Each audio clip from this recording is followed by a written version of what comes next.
ನಮಸ್ಕಾರ ವೀಕ್ಷಕರೇ, ಶ್ವೇತಾ ಕ್ರಿಯೇಷನ್ಸ್ಗೆ ಸ್ವಾಗತ.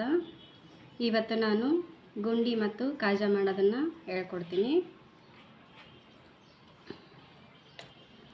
ವೀಕ್ಷಕರೇ, ಮೊದಲಿಗೆ ಈ ಥರ 2 ಎಳೆ ದಾರನ ಸೂಜಿಲಿ ಪೋಣಿಸ್ಕೋಬೇಕು. ಆಗ ಇದು 4 ಎಳೆ ಆಗಿ ಬರುತ್ತೆ.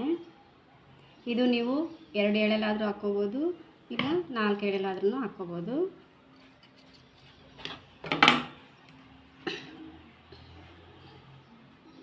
ಆಮೇಲೆ ಗಂಟು ಹಾಕ್ಕೊಳ್ಳಿ. ಗುಂಡಿನ ಈ ಥರ ಮೇಲೆ ಇಟ್ಟು ಕೆಳಗಡೆಯಿಂದ ಮೇಲೆ ಪೋಣಿಸ್ಕೊಳ್ಳಿ.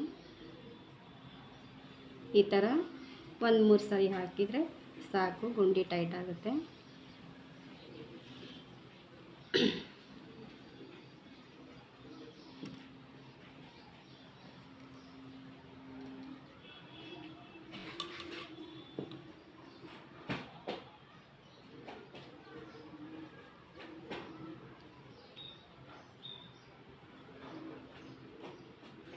ನೋಡಿ ವೀಕ್ಷಕರೇ, ಈ ಥರ ಅಂದರೆ ಟೈಟ್ ಆಗಿರಬೇಕಿದು, ಅಳ್ಳಾಡಬಾರ್ದು.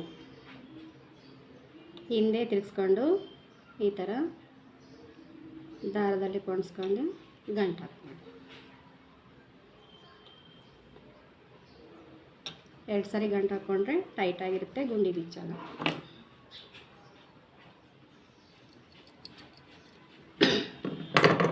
ಈಗ ಕಾಜಾ ಮಾಡೋಣ. ಅದಕ್ಕೆ ನಾವು ಈ ಥರ ಫೋಲ್ಡ್ ಮಾಡಿಕೊಂಡು ಸಣ್ಣದಾಗಿ ಕಟ್ ಮಾಡ್ಕೊಳ್ಳಿ. ತುಂಬ ದೊಡ್ಡದಾದರೆ ಚೆನ್ನಾಗಿರಲ್ಲ.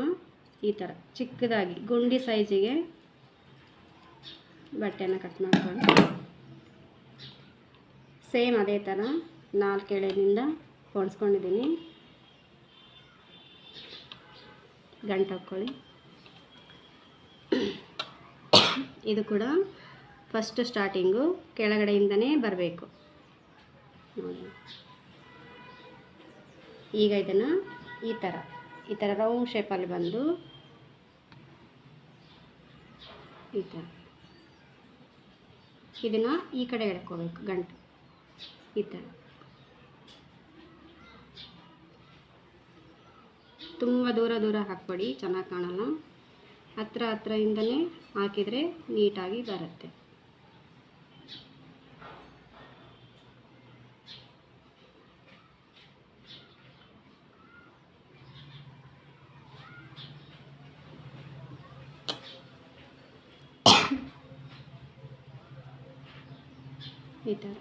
ಈ ಥರ ಫುಲ್ಲು ಹಾಕ್ಬೇಕು ನೋಡಿ ವೀಕ್ಷಕರೇ. ಈಗ ಇದನ್ನು ನಾವು ಸುತ್ತ ಹಾಕ್ಕೊತ ಬಂದಿದ್ದೀನಿ. ಈಗ ಲಾಸ್ಟ್ ಆಗಿದೆ ಇದು. ಈಗ ಮೇಲೆಯಿಂದ ಕೆಳಗಡೆನ ಸೂಜಿನ ಹಾಕ್ಕೊಂಡು ಹಿಂದೆ ಗಂಟು ಹಾಕ್ಕೊಳ್ಳಿ. ಇದು ಕೂಡ 2 ಗಂಟು ಹಾಕ್ಕೊಳ್ಳಿ, ಟೈಟ್ ಆಗಿರುತ್ತೆ.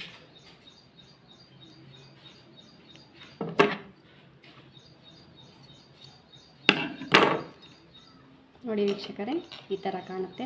ಈ ವಿಡಿಯೋ ನಿಮಗೆ ಇಷ್ಟ ಆದಲ್ಲಿ ಮತ್ತಷ್ಟು ವಿಡಿಯೋಗಳಿಗಾಗಿ ನಮ್ಮ ಚಾನಲನ್ನು ಸಬ್ಸ್ಕ್ರೈಬ್ ಮಾಡಿ, ಪಕ್ಕದಲ್ಲಿರುವ ಬೆಲ್ ಐಕನನ್ನು ಪ್ರೆಸ್ ಮಾಡಿ.